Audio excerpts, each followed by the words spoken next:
It's Hermes. No. Hermes. Oh, I would say Hermes. It's not Hermes? It's not Hermes. Why are you laughing at that? That's how it's 'Cause you're pronounced. adorable.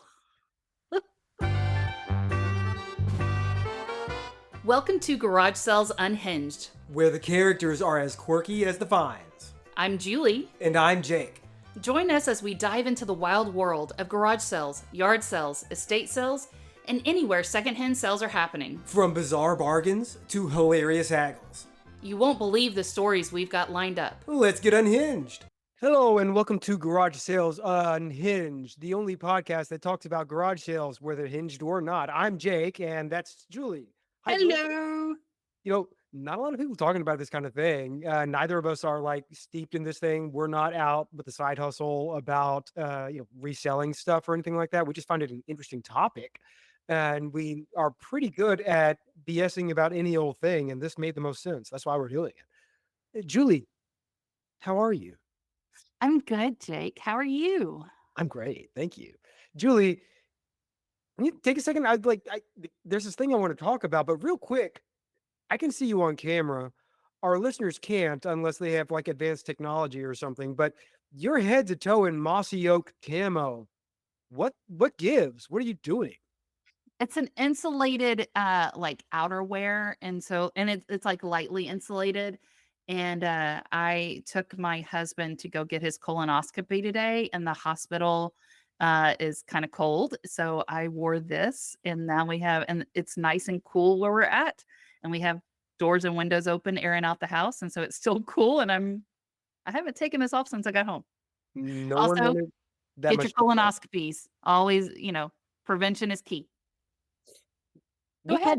We probably won't edit that out. That was way more information than I think we were all prepared for. Yeah. Um, I don't know why you ask these questions because I'm going to give you the honest answer. But does anybody want to make a joke about a butthole? Because I made a bunch today in the hospital, and they were not appreciated by the person I'm married to. Because he said, "It's not funny when it's his butthole." well, I would beg to differ. Have you seen the thing? So I kept asking him, I was like, "Do you think they clean the equipment between patients?" Oh wow. He was like, "I don't know, but, maybe it's some extra flavor." And then I asked the nurse, and she's like, "Well, we try our best." It wasn't 100% guarantee that they do. She Yeah, just said, "We try our best," and I giggled like a schoolgirl. that should be their slogan. They got their sign there. We try our best. Results may vary. Prevention is key, folks, but get it done. So, Julie, how would you? I mean, you're wearing the camo. I'm presuming your closet isn't camo throughout, right? No, I think this is I only have 2 things camo in my closet, and this is one of them. So, how would you describe yourself as a buyer of clothes? Are you crazy about fashion, or are you like one of these austere functionites? Okay, so there's a new thing out I say it's a new thing, it's not a new thing, I think people are just noticing it, but the uber wealthy, which I am not a part of, but the uber wealthy like to do an understated, um, clothes. They don't wear big brands or anything like this. This camo has a brand on it, it drives me nuts, but it's also a lightly lined jacket that I can wear indoor and outdoor. Um, so I think I'm not huge on shopping, I don't really enjoy doing it. It's also one of those things that I am a minimalist and I'm frugal, so, like, shopping for me, there has to be a purpose behind it. Now, depending on what I'm shopping for, like, there's times where I go to a lot of man, this is gonna sound weird. I go to a lot of, fancy events every year, so, like, I need a ball gown. I know. Can we Um, have an episode where you don't flex? Like, no. I only listen to educational audiobooks. I sometimes eat at restaurants that don't bother pronouncing your name. I sometimes go to fancy events where clothes are Hold invisible. hold on. Wait. I have a podcast. Why would I not flex? This is true. That is the No, pinnacle. no one does a podcast if they're not gonna flex.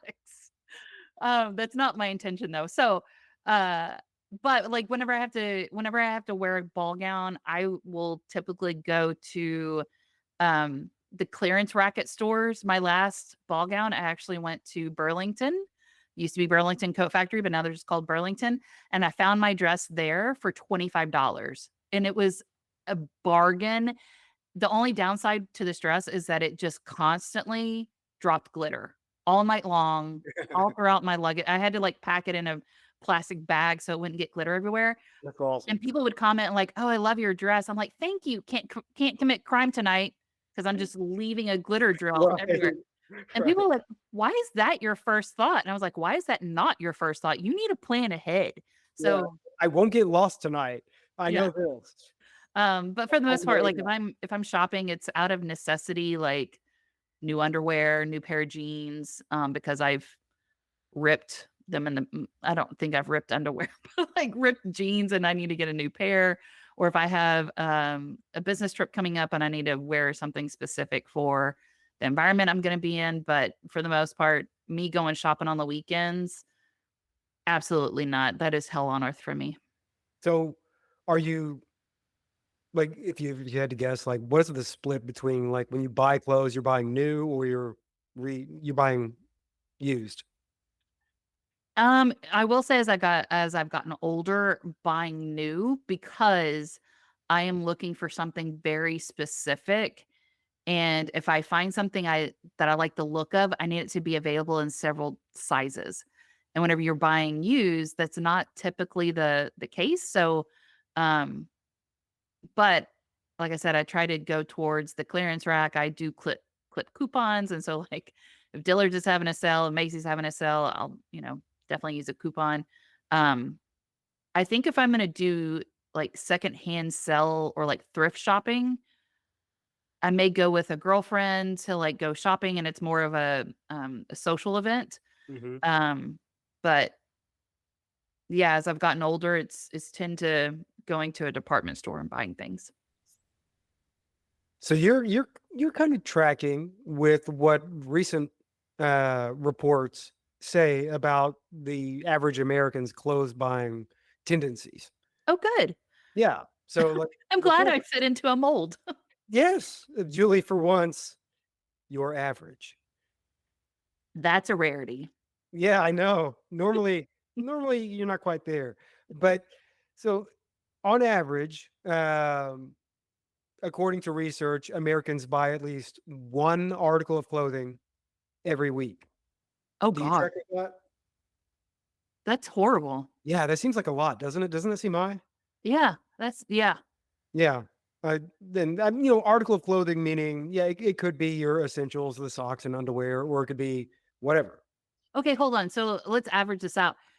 An article of clothing, if I buy a pack of underwear, do I have to Ooh. count the 8 count, or is it 1 article of like, how I am not the math? familiar with the methodology on this thing because, like, if you buy a pack of socks, that's 8 pairs of socks. Well, is that figured into the average as 8 articles of clothing? I'm not exactly sure how this works. Maybe they meant like they make a clothing purchase once a week.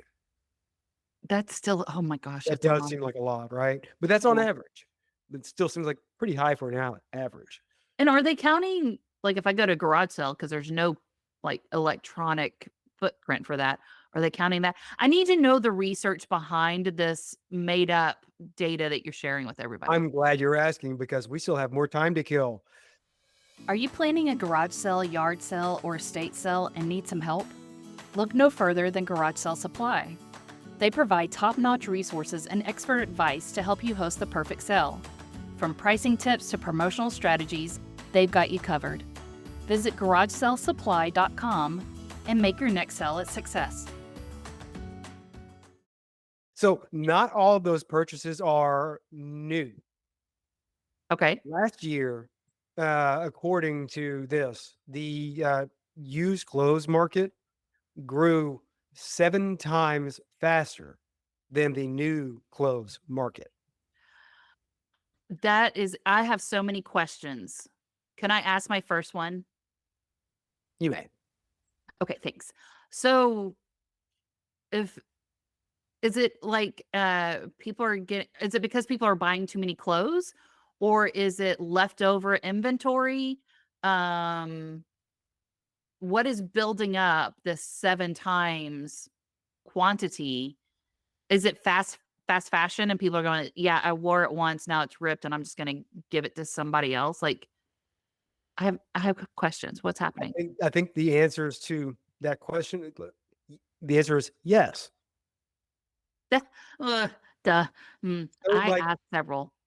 it's been growing like crazy. You got to think like used clothes don't they don't look at the same kind of logistics challenges that new clothes markets do.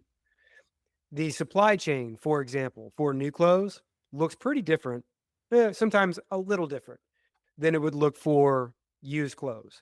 But that difference could make, make all the impact that accounts for that 7x growth difference. Um, new clothes, they got to source them from various places. You've got the materials and yada, yada. Used clothes are, well, those can be sourced fairly locally and can be sold from anywhere. And the shipping, depending on the platform being used, is on the part of individual sellers, not necessarily, Old Navy or something like that. Well, you bring up a good point because I think people are getting more comfortable with buying off of, like, say, Facebook Marketplace. There's also applications, not appetizers, apps that, people can go to and just buy thrift store items, secondhand items, and I think the rise of those new platforms may also be contributing to this You're growth. right. And I'm such a good student. you know what? Like, am I leaving a trail of glitter too? Because you're totally following where I want to go here. So Well, the also, I'm just really freakishly smart, so I can figure this out. well, again, average. But the sites devoted to reselling used clothes, things that, thread up, real, things like that, Mhm. they're not making money. What? So a lot of this comes from an article by Amanda Mull with Bloomberg. According to her, the issue isn't the business case. Like you said, folks are interested in getting a good deal. And if the clothing is in good shape and the price is right, absolutely. So the business case is there. The issue is that, look, selling used clothes is pretty labor intensive. Yes. That business is mired in a lot of logistics, um, complications and complexity. It takes a lot of people doing a lot of different stuff. Some of those people are, employed by Real. Some of those people aren't. They might contract out to people that are shipping the stuff, delivering the stuff. You got to find your inventory. You've got to prepare it for sale. You got to, make sure it's clean and things like that. You've got to list it, market it, sell it, ship it. There's a lot going on there. Bop And it. I'm sorry? Bop it. Yeah, bop it. Yeah. I mean, that's what it sounded like you were going to. Yeah. And the prices people expect to see on a used piece of clothing usually aren't able to offset all those costs associated with doing business. So Then that's then why did they do it? I thought you were hyper intelligent and could tell us. I mean, if they're not making money, because that's what business is. Oh, but Julie, don't you understand? We're in a really golden moment where, well, you could be a feasible, sustained business and not make any profit whatsoever. Let me tell you about AI. Are you ready? What do you mean? Why are they doing it? The whole idea now is to just stand up a business, make it run long enough to offload it to somebody else who will have to eat the crumbling pieces. What are you talking about? Profit. That sounds so American. Uh, So the secondhand clothes businesses, they also have to contend with something you mentioned earlier, which is fast fashion. Things like Shein, Temu. There's probably other ones. Are there other ones? Oh, yeah. There's, so there's a Netflix, documentary out there about I think it's called Brandy Melville, and I'm not I familiar. know, like, I've never heard of it before. I actually saw a storefront, this past weekend whenever I was traveling. Um, they sell to a younger generation. They only have select sizes, and I think they only go up to, like, maybe a size 6 in American, but it is all fast fashion, and here's the thing, their clothes, they say that they're made in Italy, and while that is factual, they're actually made in Chinese sweat factories in Italy. Mm. So they're still not paying appropriate labor wages. They're not in great working conditions. It's not high quality items because people go, oh, it's made in Italy. It has to be high quality. It's not it. It's just in order to say that your product is made in a specific country, they went in, set up a factory, and it's made there, and then they can ship it out because it's made in that country. You wanna think that it's like, oh, it's artisan and, like, the fine tradition of the Italian masters is imbued with it. No, it just happens to be in this zip code. Yeah, Yeah. It's kinda exactly. like what we like, made in America means assembled somewhere in this zip code, but all the pieces that are assembled here were produced in China. Yeah, Yeah, yeah. exactly. And Brandy Melville sounds like a Moby Dick themed whiskey, alcoholic line, so Yeah, they give the perception that they are a they're a higher end, um, clothing company, but it's fast fashion and very they're not inclusive, I should probably say that. okay, got it.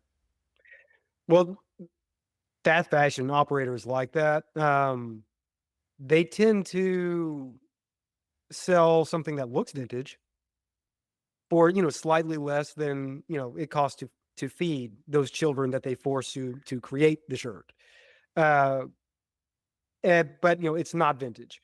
But they sell it for, that fast fashion price. That's tough to compete with when you are selling an actual vintage piece for a appropriate price. Yes. So, according to Mall, she says that fast fashion has the tendency to, and I found this really interesting, influence the marketplace or influence what the marketplace, and that's to say buyers like you or me, influence what we perceive to be an appropriate amount of money to spend on a piece of clothing. You see it, advertised online everywhere. Here's all these crazy articles of clothing, and they're only like $8. And you look into it and whether you make the purchase or not, you still get exposed to that price point enough so that when you encounter the genuine item in the wild at a vintage shop or elsewhere, it's not $8. It might be $28, Mhm. but the quality is different. The reason it's able to still be on a hanger is because it was made a certain way. It was actually Italian, craftsmanship.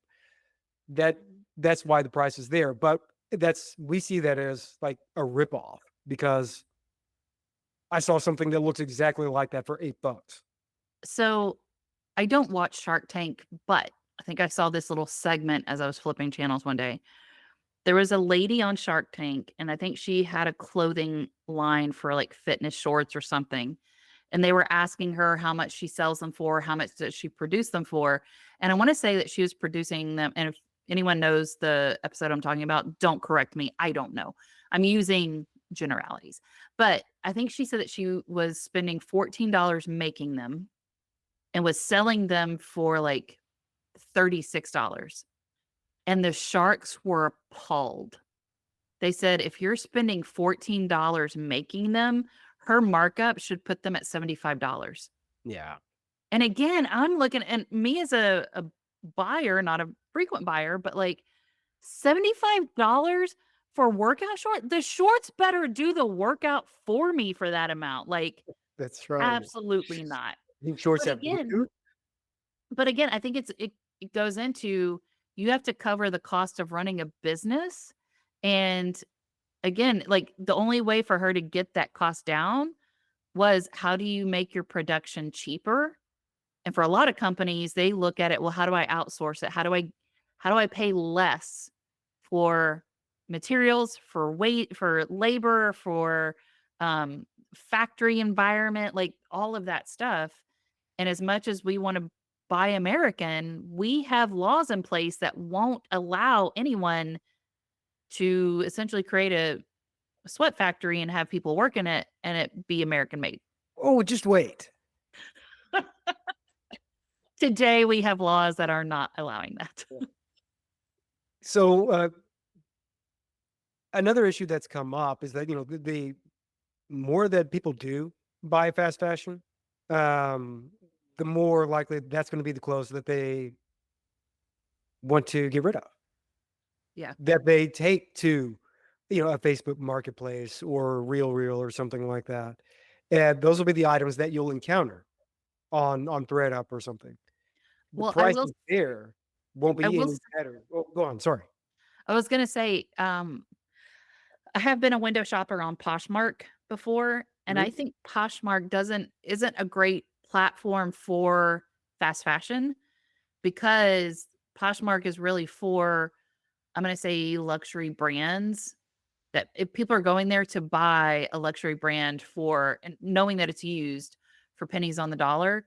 And so if I were to post something from Shein and saying, "Hey, I bought this thing for $8 and now I'm selling it for $2," the clientele that use that specific platform are not really interested in buying a fast fashion piece. They're looking for a statement piece, a luxury branded item that they can still get for, say $20 versus 125. Um, but just like I think it's knowing who your potential buyer is. Now, I do think Temu and Shein end up in landfills a lot, and they end up at, like, your Goodwill stores, your local thrift stores, um, but it's almost bottom of the barrel at that point. Well, and honestly, kind of the point Mo is making too is that those items, like you say, like, and thank you. Is it pronounced Sheen? Because I've never been clear on how to pronounce that. Yeah, Shein. Okay, so you buy the thing from Sheen, you have it forever, a little while, and you go, okay, it's time. I'm done with it. It goes to Goodwill. You bought the thing for $8. Like the markdown at Goodwill probably won't be much more than that. And as the person browsing at Goodwill is kind of going, well, I know I can get this out of a package for another $2. I'd rather do that. Yeah. And to your point, the end of the journey for a lot of that stuff is a landfill. Yeah. Uh, And it's not just a matter of the price point. It's also a matter of the shopping experience. Another thing that Mo pointed out was that the tendency, and it's not an unusual phenomenon, uh, the tendency to get used to a least friction experience when shopping, and the more familiar you get with a very easy shopping experience, a certain price point, um, delivery is quote unquote free, if you're paying like a monthly Amazon charge, but you can get it the next day or something like that. Once that becomes sort of the standard for you, it's really difficult for us to put up with anything else. Well, and I'll say this too, like, I've bought clothes off of Amazon, so I'm contributing to the problem, I know. But I will say there's times where I just don't have the Yeah. time to go out, to go shopping, to try stuff on, and Amazon's return policy is, if you don't like it, return it back within a certain time frame, and it's free. So it's contributing to carbon emissions, environmental impact, but it's also like, if I need to get something sooner rather than later, Amazon's a nice, you know, resource for me. Granted, I Oh, also live in an area that I can get it same day or next day. And I've been to areas where I'm like, "What do you mean you have to wait 3 days for your Amazon package? Why?" And I'm like, "Oh, yeah, they don't have distribution centers right around the corner." yeah. Um, but yeah, it's a raging problem. I contribute to that. Yeah, I do too, and I think a lot of us do, and, you can either, maybe you feel bad about it, maybe you don't, maybe you think about it, maybe you don't, and, probably all of that is totally valid. But it really does kind of speak to me reading the thing. It made me kind of go, okay, well, how often would I be willing to put aside, what is most convenient for me in the interest of, yeah, you know, making a healthier choice when it comes to like participating in an economy of any sort. Yeah. So You know, I'm not sure what the cutoff is. Like if it's sacrificing a certain delivery time frame, a certain level of service, or if it's going. I would rather get the genuine article when I can find it, if I can find it, as opposed to a knockoff lookalike fast fashion kind of thing, making that choice and, saving up to be able to do so. I know that everything I'm describing there, those choices are totally a privileged thing, but well, I got it and that might be a decent use of it. so I did see a lady on the socials. She was posting a video. Jacob, are you familiar with the brand Hermes? I You would have to say it again. That's how unfamiliar what? It's Hermes. No. Hermes. Oh, I would say Hermes. It's not Hermes? It's not Hermes. Why are you laughing at that? That's how it's Because been you're written. adorable. Hermes came first. He was So very they have a small. very popular purse that's called a Birkin. Have you heard of a Birkin? I think I have heard of a Birkin bag, yeah. Okay, so this lady posted a video on socials. She was at Walmart and she found at Walmart essentially a knockoff Birkin, Okay. and people were calling it, I think it was a Wormies. So instead of Hermes, they were calling it a Wormies. Oh, no. Um and it looked almost identical to an actual Birkin bag. Now I'm sure if you looked in the lining, it's probably going to fall apart soon. Now, an an actual Birkin bag is going to cost you, I think it starts at 10 grand. There's a waiting list for them. It's hard to get to even if you're on the list to get one. Um, but Walmart sells them a knockoff for cheap, and from far away, no one's going to know. You put on a big fat fake ring and some jewelry, some nice looking clothes, and you have your knockoff Birkin. Okay, you go, girl or man. I don't judge. Yeah. I mean, that kinda gets me to, like, a whole other topic that we probably don't have time for, but it's kinda like, "Hey, are that's always the thing that I've kind of been confounded by. Are you really after the satisfaction of owning the genuine article, or do you just like, "This is about how other people perceive me. It's a I status need to prove symbol. it." Do It what? is. So here's the thing, like for these branded products, it is a status symbol. If someone needed a bag, that is real simple. Like you can make one out of some bamboo strips. Right. Like Like, I've it's got a not a whole cabinet utilitarian. of, like, old, Walmart and grocery store plastic bags. That works. Yeah, it's not a utilitarian thing. Now, I will say, because I have friends that have Birkins, um, that it is it's almost like a family heirloom at that point. They keep it within the family. They're not going to resell it. Whenever they are done with using it, they pass it on to someone else in their family so that they can enjoy it. But it is very much a status type thing. Um, Again, Walmart sells the knockoff Birkin for probably $25 compared to taking out a car loan on an original Hermes bag. Interesting. Do they still Also, are they, like, actually still doing that? Like, are they in trouble for selling knockoffs? no, there's probably enough differences on it. I mean, they're not going to put the Hermes logo on it. And also, for a lot of high end luxury brands, their logos are now not as prominent.